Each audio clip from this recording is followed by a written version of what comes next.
Good morning to all. जैसा कि आप लोग देख पा रहे हैं, अवतल दर्पण द्वारा प्रतिबिंब का बनना। अवतल दर्पण द्वारा प्रतिबिंब का बनना। हम अवतल दर्पण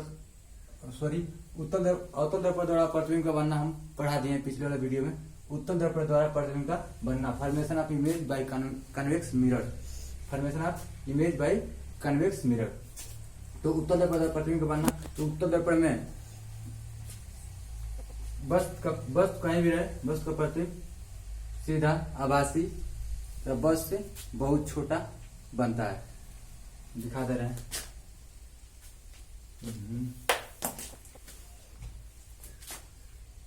ये उत्तल दर्पण है। मान लीजिए यहाँ वस्तु है,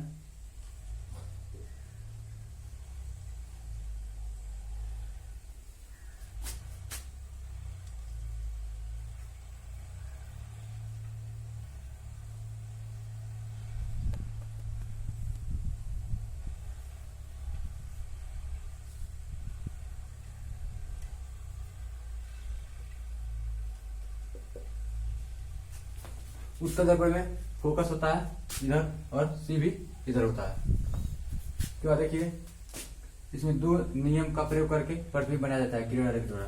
तो पहला नियम है मुख्य अक्ष के समानांतर। तो आप लोगों को बताए थे कि उत्तल दर्पण में मुख्य अक्ष के समानांतर चलने वाली क्रिया क्या होती है? परिवर्तन के पश्चात उत्तल दर्पण में मुख्य अक्ष के समानांतर चलने वाली किरणें परिवर्तन के पश्चात फोकस में मिलती हुई प्रतीत होती है। फोकस पे मिलती हुई प्रतीत होती है। तो जैसे मान लीजिए फोकस में मिलती हुई प्रतीत होती है। और उसके बाद क्या होता है? वक्रता केंद्र की तरफ जाते हुए किरणें अपने मार्ग में वापस लौटती है, उसी मार्ग में वापस लौट जाती है।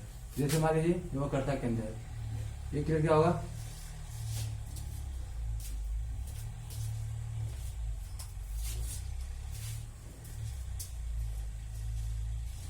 मान लीजिए यहाँ वक्रता केंद्र यहाँ पे,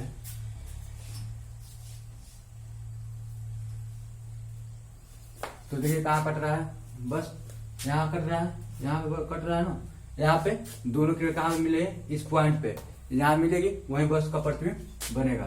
देखिए बस का प्रतिबिंब, देखिए इतना बड़ा बस है, इतना छोटा प्रतिबिंब बन रहा है। देखिए बस का प्रतिबिंब कहाँ बन रहा है? तो ध्रुव तथा फोकस के बीच। बस का प्रतिबिंब कहाँ बन रहा है? तो ध्रुव तथा फोकस के बीच। इतना बड़ा वस्तु है तो इसका प्रतिबिंब कितना बड़ा बन रहा है? इतना बड़ा, इतना छोटा। तो इसलिए अवतल दर्पण के सामने वस्तु कहीं भी रखी जाए तो उसका प्रतिबिंब कहाँ बनेगा?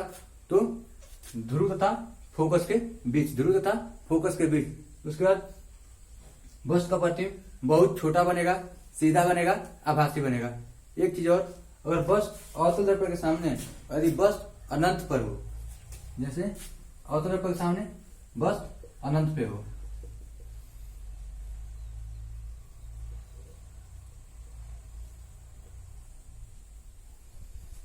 अवतल दर्पण के सामने वस्तु अनंत पे हो, तो क्या होगा? वस्तु का प्रतिबिंब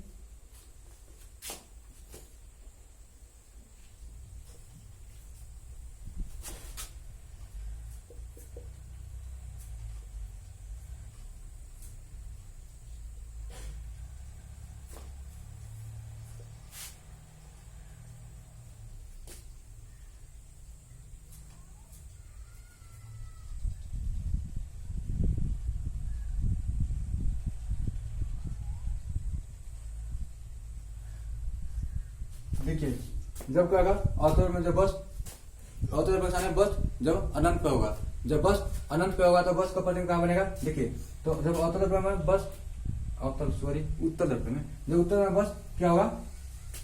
उत्तल दर्पण के सामने वस्तु अनंत पे हो तो वस्तु का प्रतिबिंब कहाँ बनेगा? फोकस पे। कहाँ बनेगा? फोकस पे। और देखिए वस्तु का प्रतिबिंब कहाँ बनेगा? फोकस पे। वस्तु का प्रतिबिंब बहुत छोटा बनेगा, बहुत छोटा, और सीधा बनेगा, आभासी बनेगा।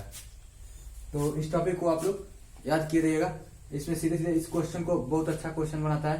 पूछेगा एक उत्तल दर्पण की फोकस दूरी 20 सेंटीमीटर है। एक उत्तल दर्पण की फोकस दूरी 20 सेंटीमीटर है, तो अनंत पे रखी उत्तल दर्पण के सामने अनंत पे रखी वस्तु का प्रतिबिंब कहाँ बनेगा? तो बिना सोचे समझे आप लोग एक नंबर का सवाल ऐसे सीधे लिख देंगे कि उत्तल दर्पण के सामने अनंत पे रखी वस्तु का प्रतिबिंब फोकस पे बनता है, इसलिए चूंकि उत्तल दर्पण की फोकस दूरी कितना है 20 सेंटीमीटर दिया है, इसलिए वस्तु का प्रतिबिंब कहाँ बनेगा 20 सेंटीमीटर पर बनेगा। इसी क्वेश्चन को घुमा के बनाएगा कि एक उत्तल दर्पण जिसकी वक्रता त्रिज्या 40 सेंटीमीटर है, एक उत्तल दर्पण जिसकी वक्रता त्रिज्या 40 सेंटीमीटर है, तो इसके सामने उत्तल दर्पण के सामने 40 उत्तल दर्पण के सामने अनंत पे रखी वस्तु का प्रतिबिंब कहाँ बनेगा।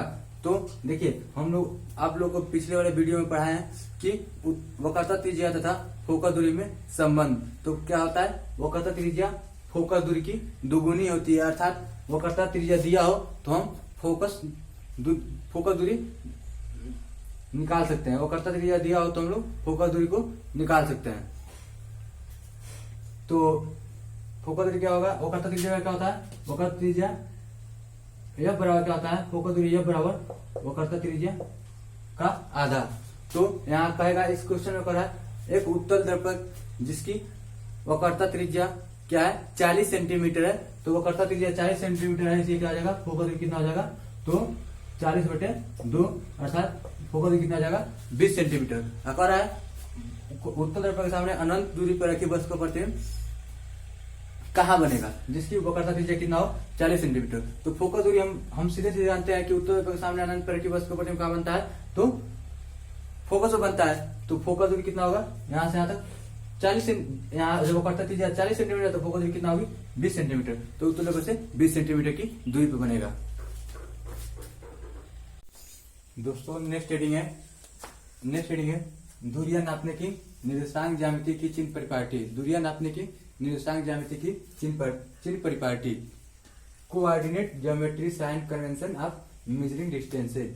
Coordinate geometry sign convention of measuring distances.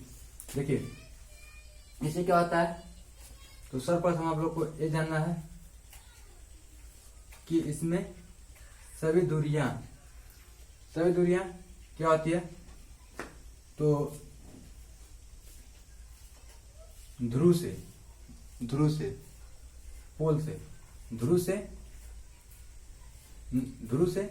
मुख्य अक्ष के समानांतर नापी जाती है। दर्पण के ध्रुव से मुख्य अक्ष के साथ नापी जाती है, समानांतर नहीं दोस्तों, साथ नापी जाती है। मतलब यहां से देखिए मुख्य अक्ष है, यह क्या है फोकस है, तो मुख्य अक्ष और फोकस के बीच की दूरी को क्या कहते हैं, मुख्य अक्ष और फोकस के बीच की दूरी को, मुख्य अक्ष और फोकस के बीच की दूरी को फोकस दूरी एफ। मुख्य अक्ष और फोकस के बीच की दूरी को फोकस दूरी एफ। उसके बाद मुख्य अक्ष तथा वक्रता केंद्र के बीच की दूरी, मुख्य अक्ष तथा वक्रता केंद्र के बीच की दूरी क्या होती है, तो मुख्य अक्ष और वक्रता केंद्र के बीच की दूरी होती है r या 2f। वस्तु से देखिए दर्पण के ध्रुव से और वस्तु की दूरी, दर्पण के ध्रुव से वस्तु की दूरी को लिखते हैं u। दर्पण के ध्रुव से वस्तु की दूरी को क्या लिखते हैं u। यहां से यहां तक की दूरी को किससे लिखते हैं u से। वस्तु प्रतिबिंब से ध्रुव के बीच की दूरी, प्रतिबिंब है पर यहाँ ए भी क्या है, ए भी एक वस्तु है और a डैश b डैश क्या है प्रतिबिंब है। तो प्रतिबिंब जहां बनेगा वहां से प्रतिबिंब से और ध्रुव के बीच की दूरी को क्या लिखते हैं, प्रतिबिंब से ध्रुव के बीच की दूरी। तो प्रतिबिंब से ध्रुव के बीच की दूरी को लिखते हैं v से स्मॉल v से। यहां तक आप लोग को समझ में आया होगा। उसके बाद पहला प्रॉपर्टी क्या बताएं, तो दर्पण के ध्रुव से सभी दूरियां क्या होती है, दर्पण के ध्रुव से मुख्य अक्ष के साथ नापी जाती है। फर्स्ट प्रॉपर्टी क्या है, तो फर्स्ट चिन्ह प्रॉपर्टी है कि दर्पण के ध्रुव से सभी दूरियां क्या होती है, दर्पण के ध्रुव के साथ नापी जाती है। दूसरा क्या होता है, इसमें पहला लिखना चाहिए, पहला हमको बोलना चाहिए कि दर्पण क्या होता है, इसमें जो किरण चलती है सभी किरण क्या होती है बाएं से, लेफ्ट हैंड से राइट हैंड की तरफ चलती है। जैसे मान लीजिए किरण चल रही है तो क्या होगा, लेफ्ट से राइट की तरफ जाती है। दो चिन्ह प्रॉपर्टी हो गया। तीसरा चिन्ह प्रॉपर्टी क्या है, तो मुख्य अक्ष के जो किरण चले इसको क्या कहते हैं, जो चलती है इधर इसको कहते हैं आपतित किरण। उसके बाद टकरा के इधर आएगी तो इसको परावर्तित किरण। तो तीसरा प्रॉपर्टी चिन्ह प्रॉपर्टी में लिखेंगे आपतित किरण की दिशा में आपतित किरण की दिशा में नापी गई दूरियां क्या होती है, धनात्मक होती है, और आपतित किरण के विपरीत दिशा में नापी गई दूरियां क्या होती है, ऋणात्मक होती है। जैसे यहाँ से मान लीजिए यहाँ ध्रुव क्या है, P है, यहाँ क्या है, बस का प्रतिबिंब, बस से प्रतिबिंब की दूरी क्या है, V है। तो आपसे पूछेगा अवतल दर्पण में, यहाँ देखिए मान लीजिए बस तो यहाँ क्या है, यहाँ बस तो यहाँ है, या क्या है, दर्पण का ध्रुव है। तो आपसे पूछेगा अवतल दर्पण में बस का प्रतिबिंब यहाँ ऐसे है, तो इसमें V के लिए क्या, कौन सा साइन यूज करेंगे, तो V के लिए यहाँ से कौन सा साइन यूज करेंगे, तो माइनस साइन यूज करेंगे। यहाँ देखिए यहाँ से इसमें फोकस दूरी कहाँ है, तो फोकस यहाँ से इधर है, तो क्या होगा, देखिए दर्पण के दूरी से या जो आपतित किरण इसके विपरीत दिशा में नाप रहे हैं, आपतित किरण की दिशा में विपरीत दिशा में नाप रहे हैं इधर, तो क्या होगा, यह क्या होगा, ऋणात्मक होगा। इस सिंपल प्रॉपर्टी के अनुसार मान लीजिए यहाँ से इसमें उत्तल दर्पण में फोकस यहाँ पर होता है, तो कोई पूछ देगा कि देखिए आपतित किरण की दिशा में नापी, यहाँ से मुख्य से यहाँ से इधर नापी जा रहा है, इस दिशा में नापा जा रहा है, आपतित किरण की दिशा में नापा जा रही है, इसलिए क्या होगा, उत्तल दर्पण की फोकस दूरी क्या होती है, धनात्मक होगी। तो उत्तल दर्पण की फोकस दूरी क्या होगी, धनात्मक होगी, क्योंकि यह मुख्य से आपतित किरण की दिशा में नापी गई दूरी होती है। उसके बाद 3 गुना दिया, चौथा है कि मुख्य अक्ष के ऊपर जो वस्तु है या प्रतिबिंब, तो क्या होगा, उसका चिन्ह धनात्मक लेंगे, और मुख्य अक्ष के नीचे प्रतिबिंब क्या होगा, मुख्य अक्ष के नीचे जो प्रतिबिंब बना है उसका चिन्ह क्या होगा, तो ऋणात्मक होगा। यहाँ तक तो दोस्तों इस चिन्ह प्रॉपर्टी के अनुसार अवतल दर्पण की फोकस दूरी हमेशा ऋणात्मक होती है, तथा उत्तल दर्पण की फोकस दूरी क्या होती है, हमेशा धनात्मक होती है। नेक्स्ट रीडिंग है गोलीय दर्पण के लिए यूवी तथा एफ में संबंध, रिलेशन बिटवीन यूवी तथा F, relation between UV and F for spherical mirror, relation between UV F for spherical mirror. तो गोलीय दर्पण के लिए यूवी तथा एफ में संबंध, तो पहले वाले बुक में इसका फार्मूला का जो क्या कहते हैं,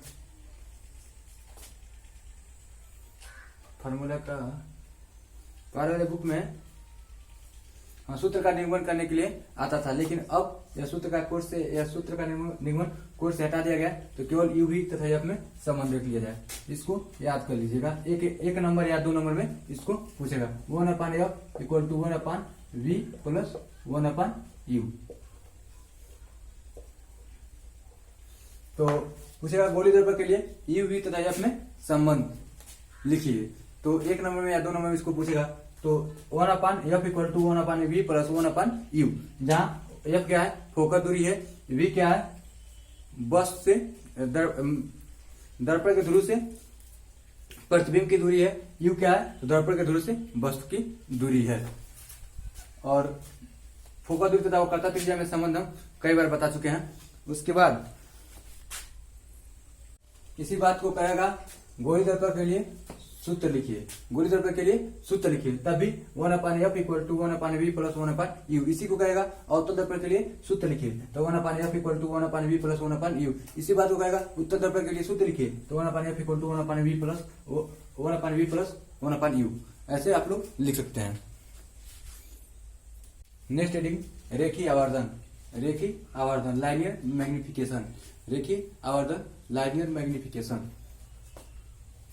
तो रेखीय आवर्धन किसे कहते हैं, तो प्रतिबिंब की लंबाई तथा वस्तु की लंबाई, प्रतिबिंब की लंबाई तथा वस्तु की लंबाई के अनुपात को क्या कहते हैं हम लोग, रेखीय आवर्धन कहते हैं। प्रतिबिंब की लंबाई तथा वस्तु की लंबाई के अनुपात को रेखीय आवर्धन कहते हैं। रेखीय आवर्धन को m से रिप्रेजेंट करते हैं, m इक्वल टू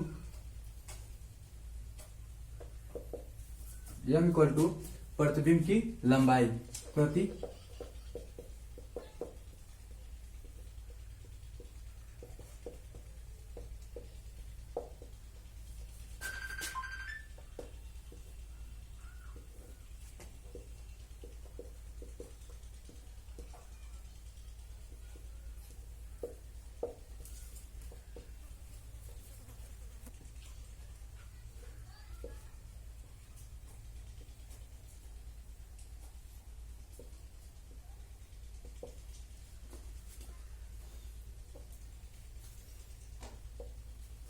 तो रेखीय आवर्धन किसे कहते हैं? तो प्रतिबिंब की लंबाई तथा वस्तु की लंबाई के अनुपात को क्या कहते हैं हम लोग? रेखीय आवर्धन करते हैं। उसके बाद रेखीय प्रतिबिंब की लंबाई को किससे रिप्रेजेंट करते हैं? तो आई से, वस्तु की लंबाई को ओ से रिप्रेजेंट करते हैं। उसके बाद आप लोग जानते हैं, और प्रतिबिंब इसको इसके बाद एम को ऐसे भी लिख सकते हैं, यहां से आता है कि प्रतिबिंब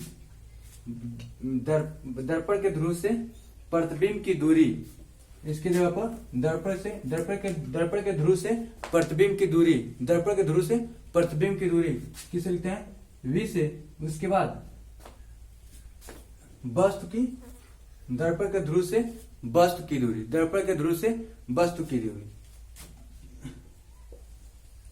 तो यहां से ये भी हो जाता है कि m इक्वल टू क्या होगा? माइनस m इक्वल टू क्या हो जाएगा? I by O equal to minus v by you.